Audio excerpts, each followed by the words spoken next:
de todo corazón, si me hubieran dicho... ¿Se puede decir al aire el chiste? No. No. Si de todo corazón decía así, si me hubieran dicho a ver qué dupla o qué mesa querés post una semana política como la que estamos viviendo, yo decía González Quevedo. Horacio González y Luis Alberto Quevedo. Qué honor a nivel de... Gran autor español, González Quevedo. La manifestación más del oportunismo reinante. Del oportunismo reinante.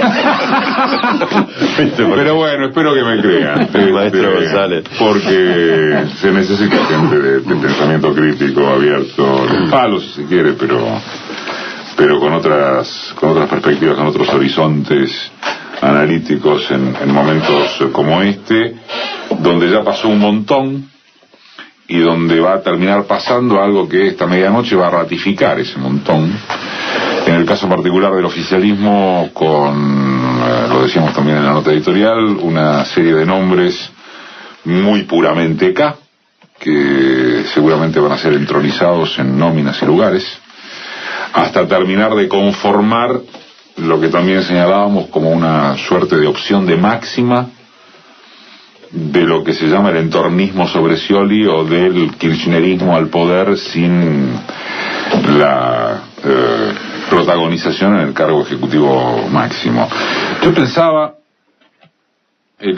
a partir además del hecho de tener a dos intelectuales y sociólogos aquí en la mesa, que en lugar de plantearles alguna pregunta, me gustaría arrancar por cuál les parece a ustedes que es la pregunta.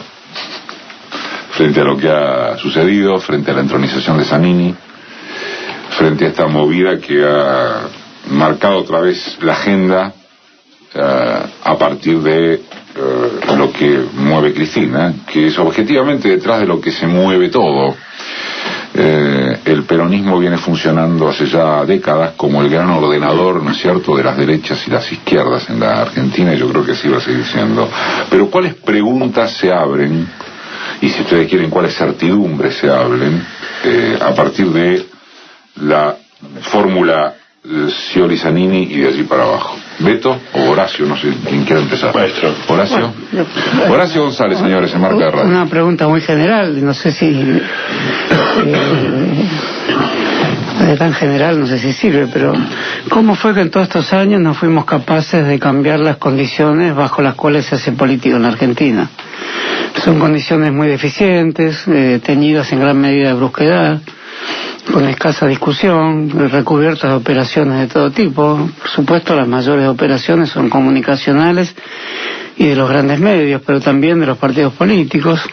Y en cuanto al kirchnerismo, ¿cómo se nos escapó de muchas maneras y por responsabilidades de todos la posibilidad de crear horizontes de discusión mucho más agudamente destinados a evitar que se llegara a esta situación donde vamos a votar un candidato con el que siempre discutimos, acompañado sin duda por alguien de equilibrio como es Zanini, pero que pone otra vez a la Argentina en una disyuntiva. Por un lado, con un dramatismo interesante. Toda disyuntiva dramática es interesante porque obliga a que el voto apático, por ejemplo, si yo lo votara a Scioli, que lo voy a votar, es un voto apático, no es un candidato que me guste, pero lo voy a votar en nombre del dramatismo que tiene la polarización. Pero también entonces agregaría esta pregunta: ¿cómo, ya que la Argentina es un país bastante dramático en cuanto a sus grandes opciones, cómo no conseguimos que fuera sostenido en vidas y biografías políticas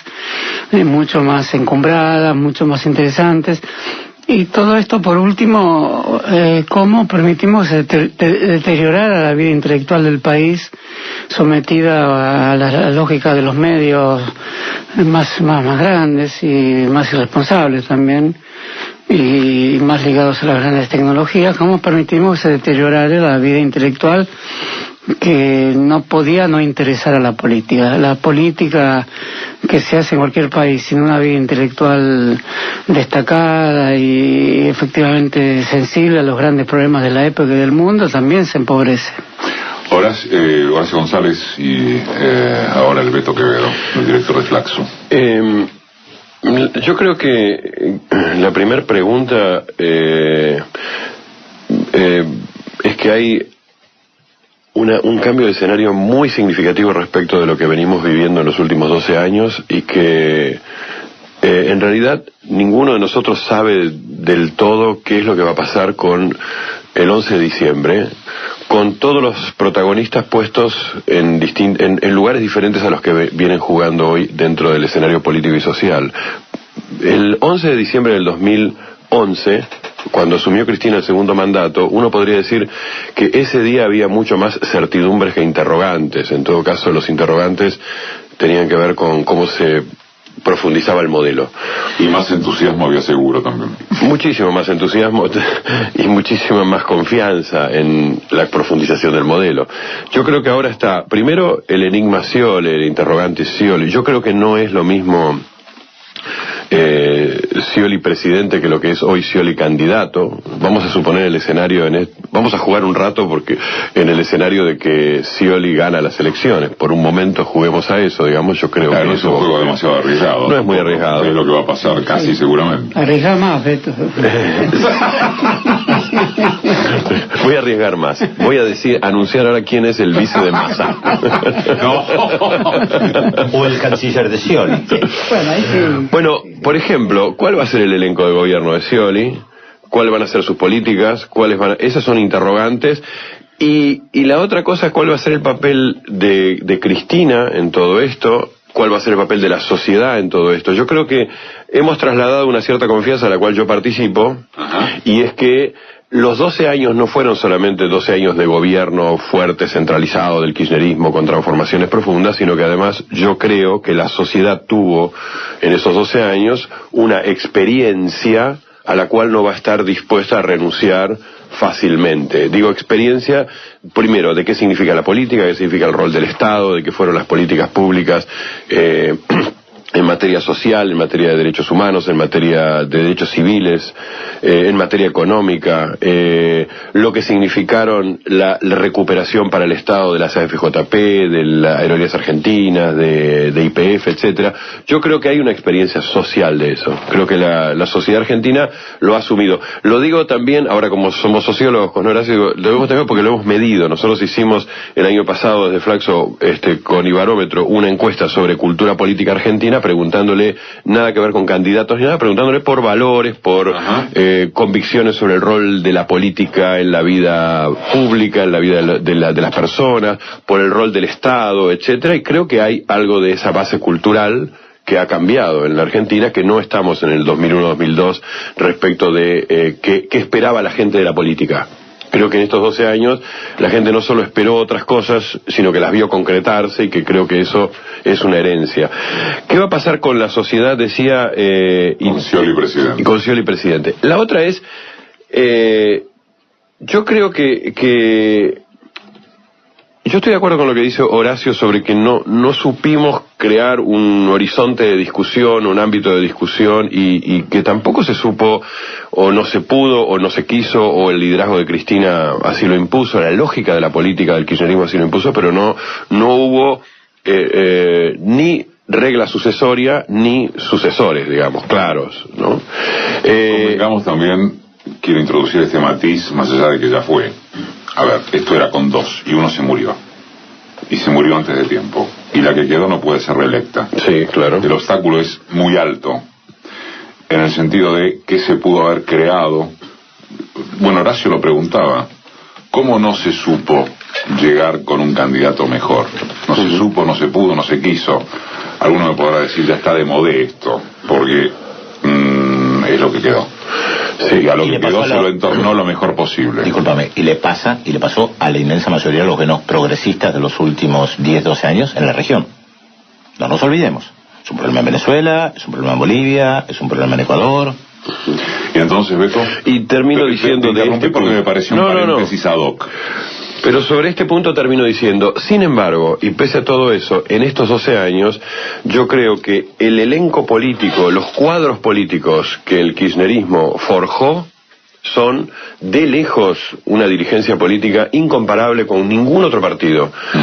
Y esto me parece no es menor. Y cuando digo cuadros políticos y elencos políticos, estoy pensando en ministros que jugaron papeles importantísimos, como gobernadores o intendentes, digamos, que también se forjaron en estos 12 años. Y yo creo que eso es un capital político que tiene el kirchnerismo ahora sí como proyecto, que me parece que el 11 de diciembre también vamos a tener que pensar y cómo juegan ellos en todo esto.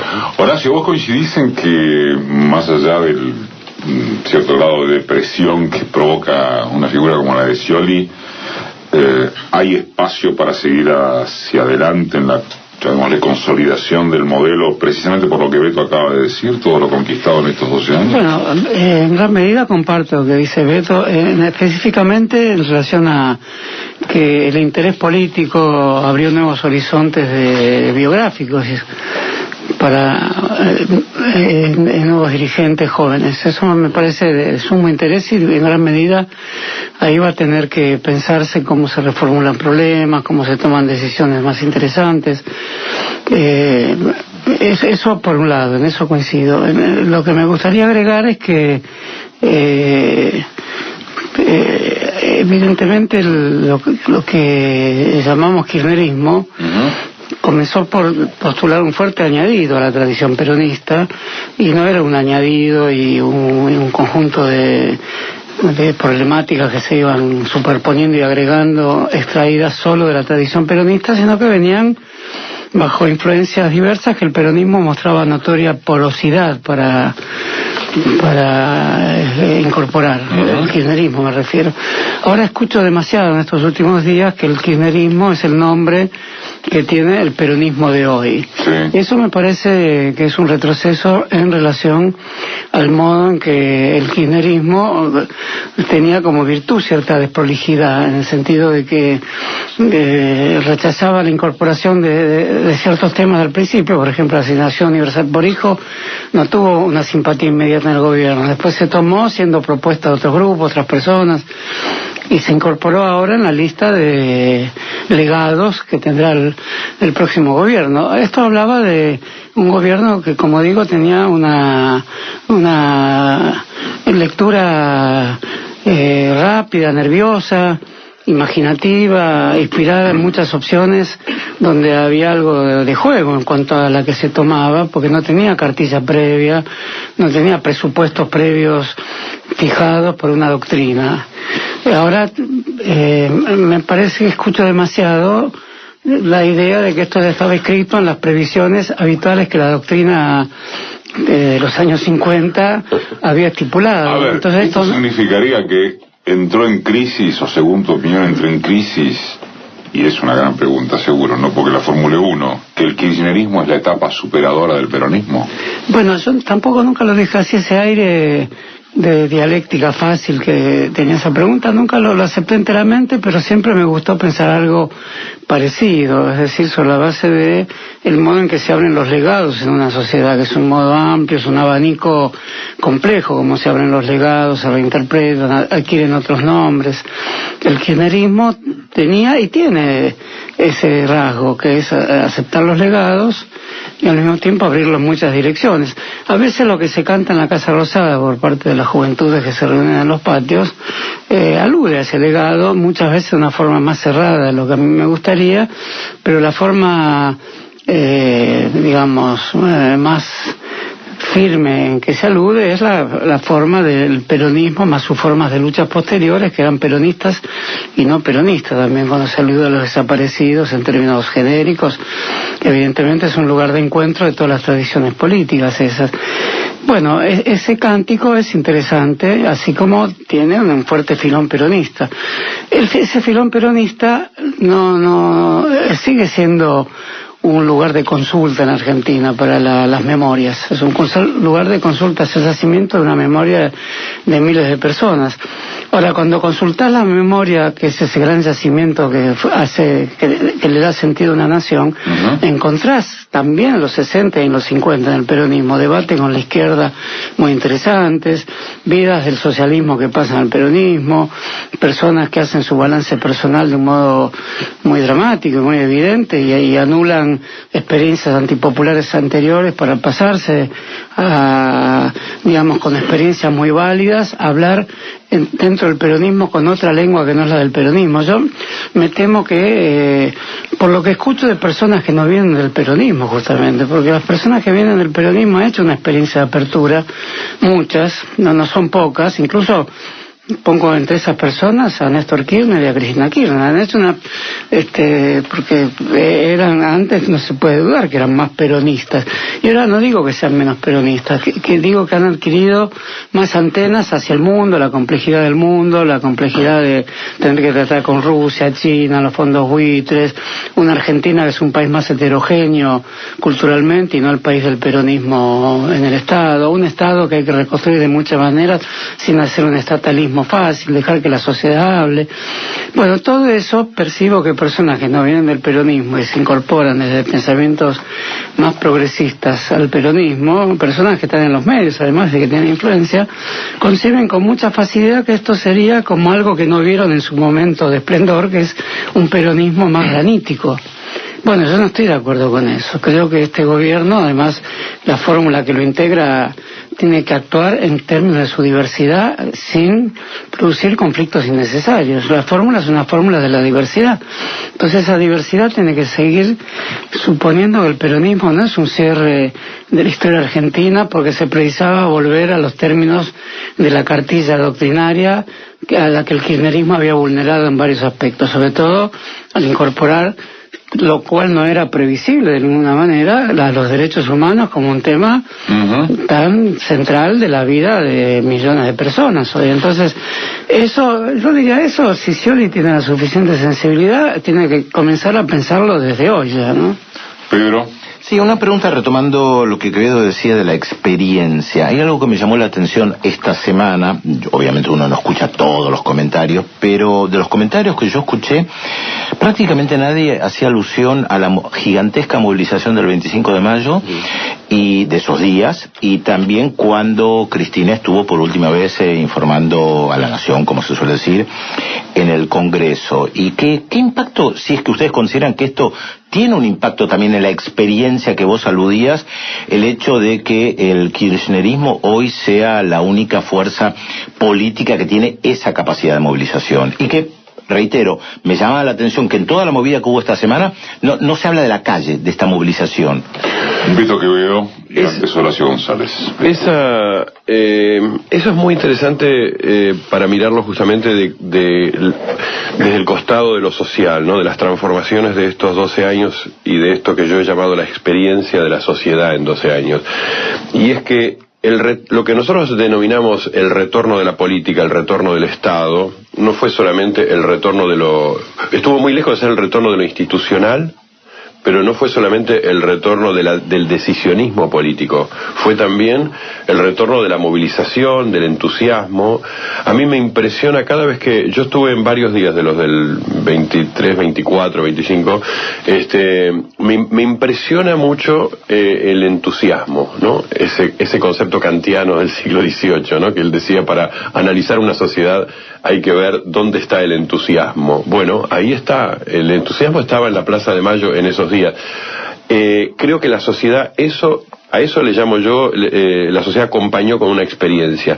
Pero además ese entusiasmo tiene contenidos muy fuertes. Yo creo que, por ejemplo, el kirchnerismo tensionó la política de un modo que buena parte de la sociedad acompañó.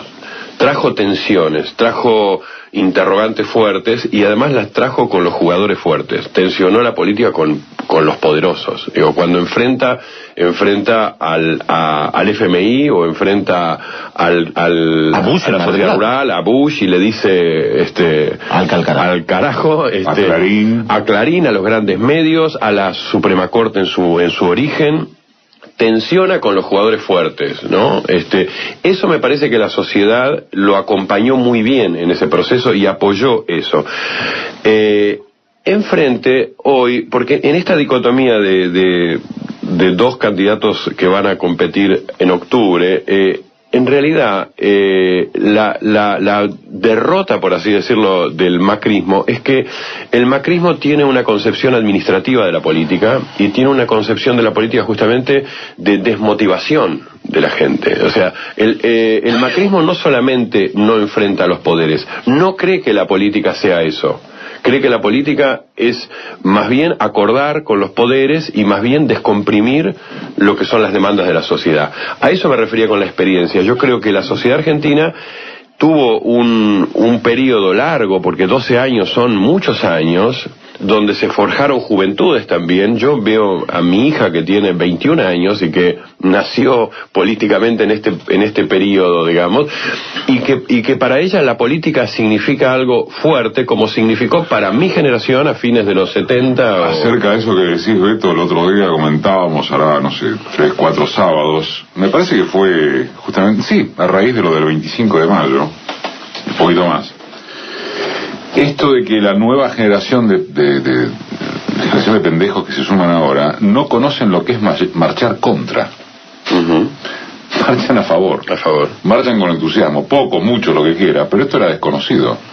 Uno creció, nosotros, tipo de 50, 60, 70 y pico de años, uno creció marchando contra, nunca a favor.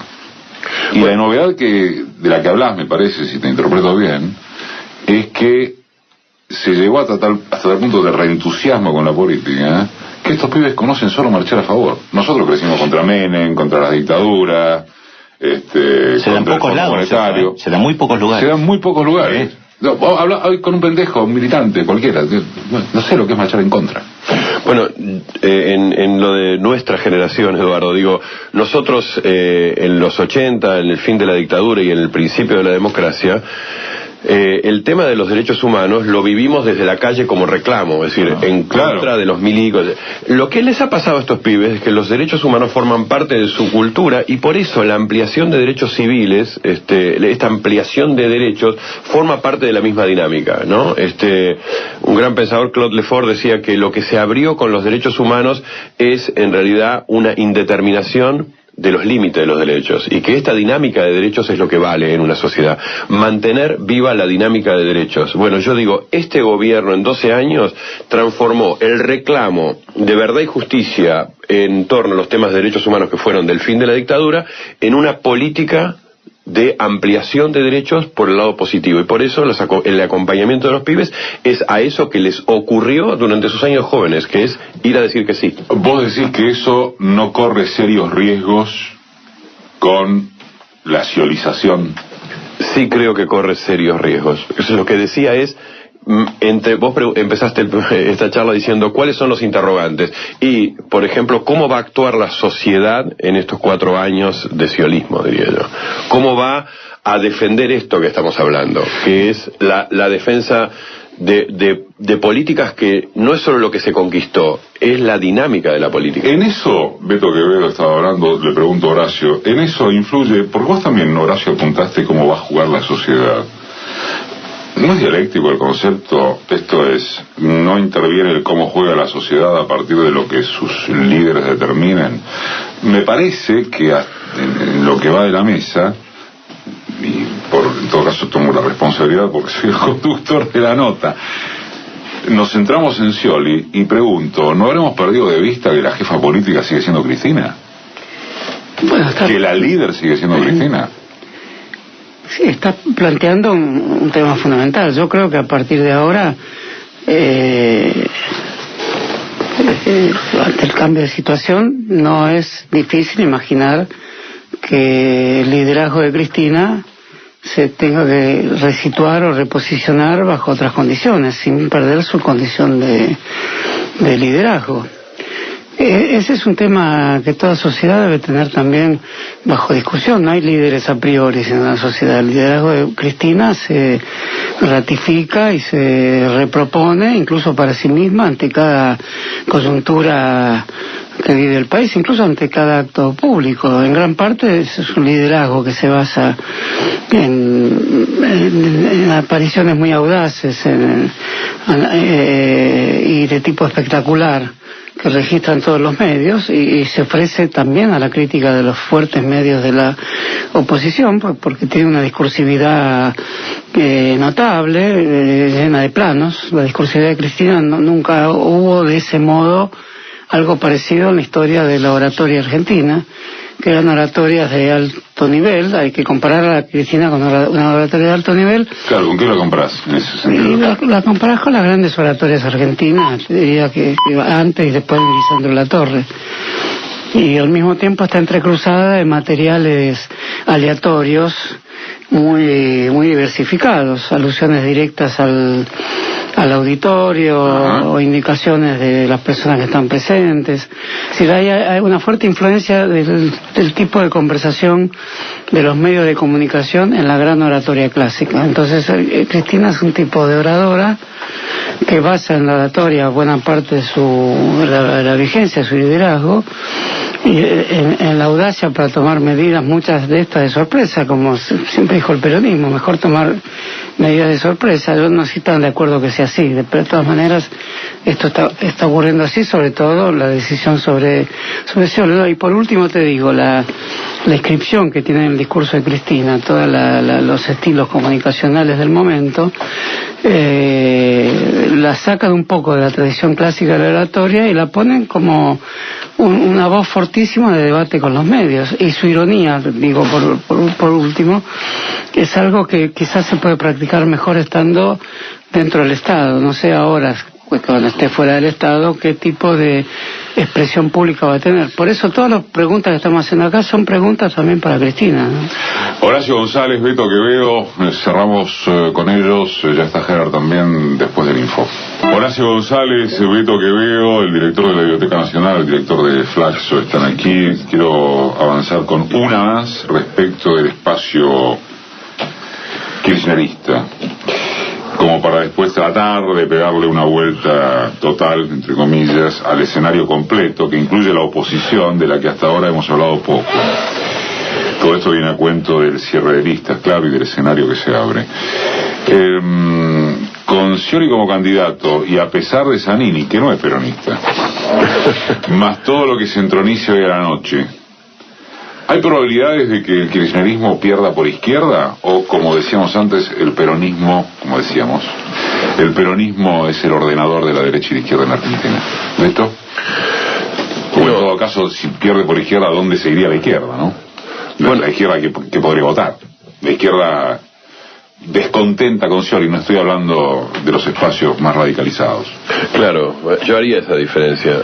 A mí me pareció, voy a decirlo con tristeza, me pareció triste el papel de la izquierda en este último paro organizado por Moyano y Barrio Nuevo. Me pareció muy triste. Bueno, no fue muy diferente del apoyo a la sociedad rural. Claro, hay un desconcierto ahí muy grande en esa izquierda, ¿no? Ahora, también vamos a llamarla una izquierda más amplia, o más el progresismo, no sé. Yo sigo creyendo que es la frase que vos acabas de decir. Yo creo que el peronismo sigue marcándole cuál es la agenda y cuál es la dinámica de la política tanto a la derecha como a la izquierda, y no le quito méritos en esto al trabajo tremendo que hacen los medios y que Horacio recién hacía referencia. Pero quiero volver a lo que tal vez quiero volver a esa pregunta originaria que hiciste, ¿no? Que es la pregunta por cuáles van a ser las preguntas del futuro, y cuáles son las preguntas en este escenario que se abre ahora. Yo creo que doy dos respuestas y después hago una pregunta. Las dos respuestas son: a mí me parece que se está consolidando en el escenario electoral algo que yo llamaría, que es bastante previsible, que son los triunfos de los oficialismos en general. Si uno toma Salta, si uno toma Chaco, si uno toma Río Negro... Santa Fe va a salir así también. Y Santa Fe, para sorpresa nuestra, digamos, va a salir así. Yo creo que el ordenamiento que estamos viviendo también va acompañado con... ahora, así como se debilitó cuando tuvo que jugar un partido mínimamente importante, Massa, yo creo que el PRO está mostrando su debilidad enorme en su alianza, en su capacidad de hacer política, en sus dirigentes.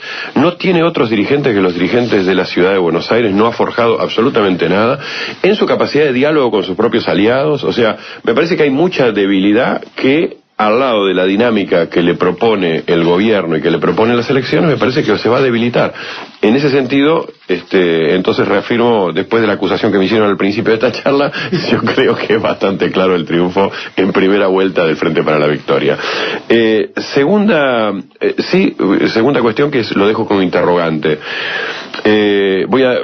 pecado de sociólogo. Voy a citar a Hannah Arendt, ¿no? Ella, hablando de la política, dice que cada hombre que viene al mundo, la historia, la política le hace una pregunta que es ¿quién eres tú? ¿No? Esa es la pregunta que le hacen. Claro, algunos responden, otros no. Yo creo que esa pregunta Néstor Kirchner y Cristina Kirchner la contestaron, y la contestaron en 12 años, en una respuesta compleja, dinámica, ¿no? Lo que no tenemos hasta ahora es la respuesta de quién será Cristina sin estar en el gobierno, ¿no? Y ese interrogante, para mí, merece un tratamiento, aún arriesgando opiniones, un tratamiento detenido. ¿Qué papel va a jugar Cristina, la jefa, digamos, ¿no? ¿Qué papel va a jugar la que conduce el Frente para la Victoria y el Proyecto Nacional cuando no esté en el Poder Ejecutivo? Ese para mí es un gran interrogante.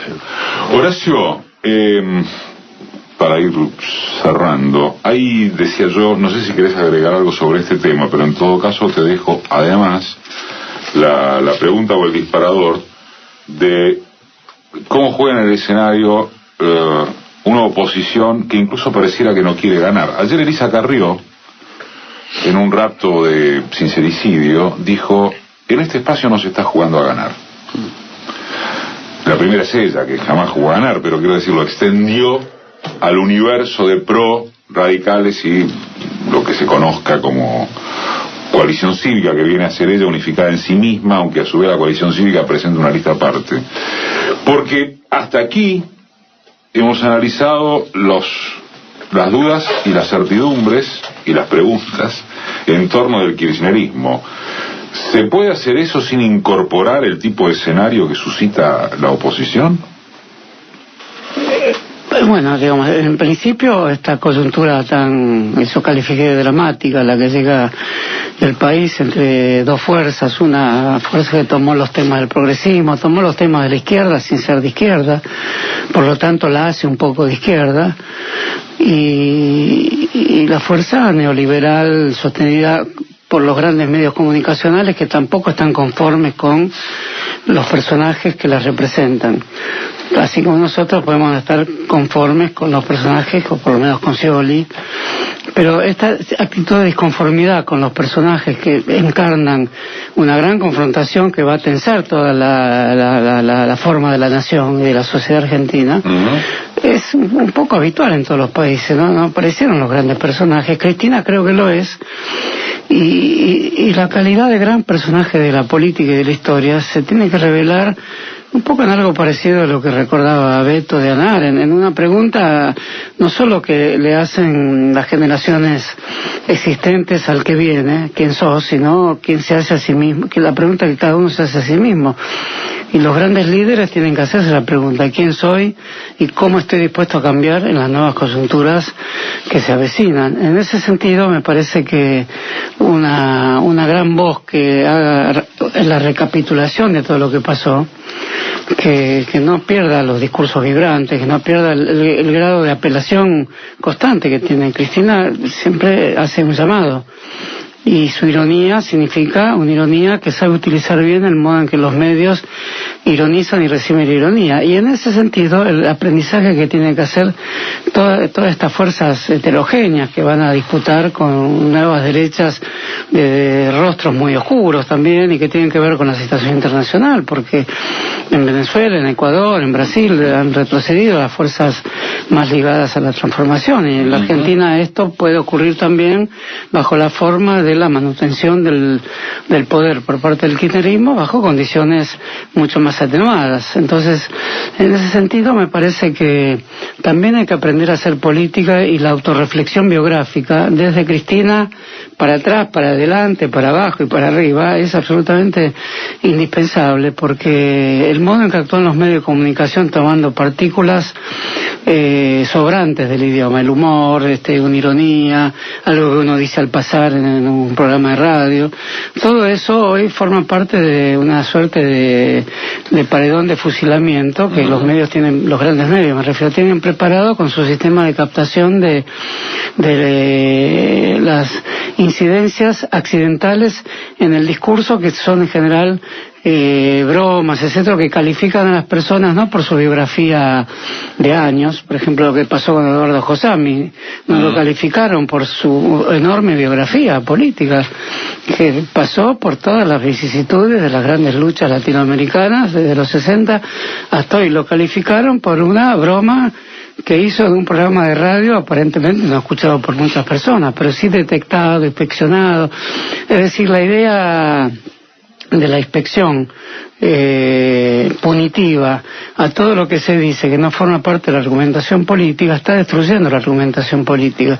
Y la sanción que recibe Eduardo, que era un excelente candidato a diputado por parte de la propia fuerza la cual pretendía presentarse de diputado, no es exactamente lo que hay que hacer entre nosotros para pensar quiénes somos cuando hacemos política. Eso quería decirlo porque lo mismo ocurre con Randazzo. Yo no sé si era mejor que se presente a la gobernación o no. Me parece bien que se hubiera presentado, por supuesto, escuché con atención todos los argumentos, pero al mismo tiempo escribió de su puño y letra una carta donde tutea a la presidenta, evidentemente se tuteaban, y donde esgrime algo que no hay que perder, que es haber dado su palabra en tal o cual sentido. Entonces, yo diría, eso establece un problema sobre el cual hay que pensar, sobre el cual tenemos que pensar todos. No es que se resuelva fácil con un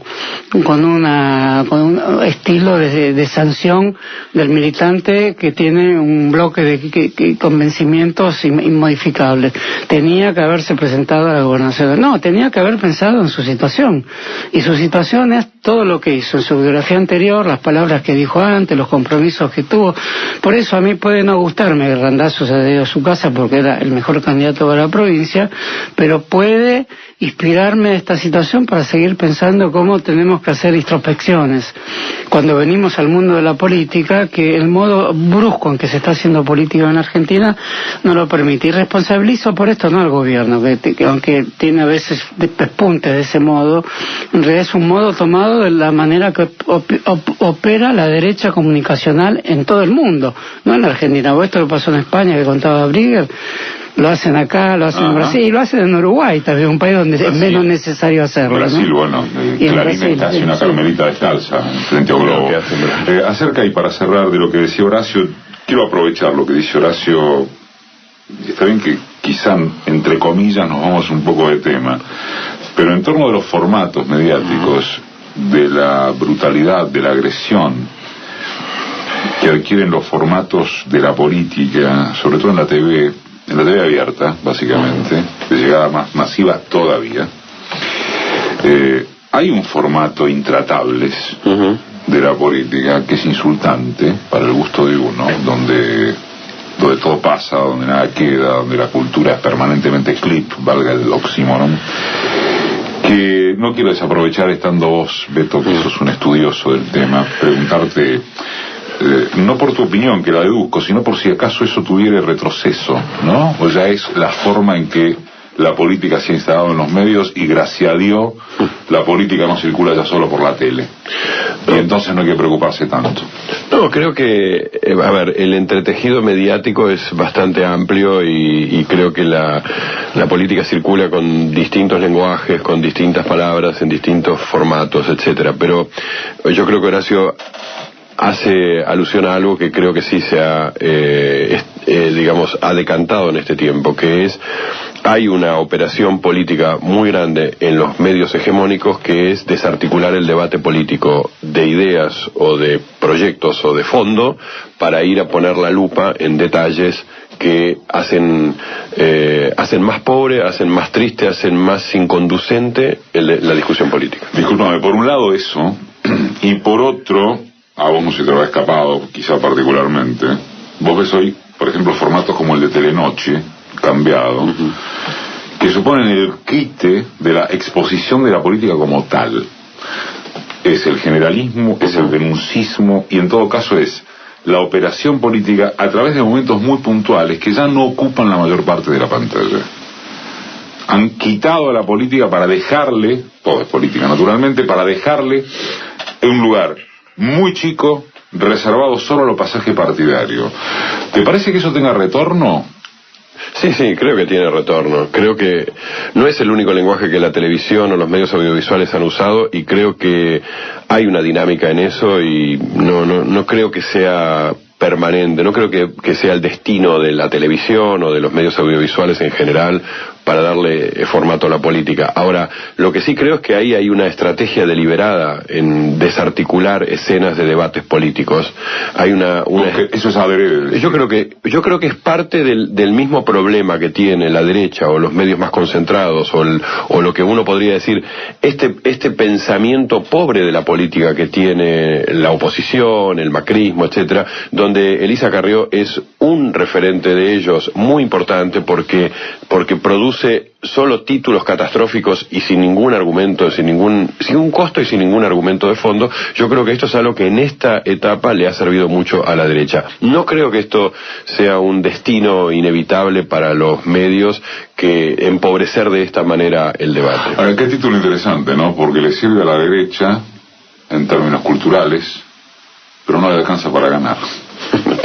No solo eso, acabas de nombrar Telenoche. Hicieron una reconversión tecnológica en Telenoche de una enorme inversión visual. Impresionante. Y perdieron público.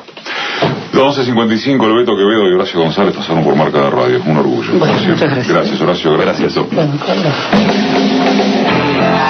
Marca en el aire.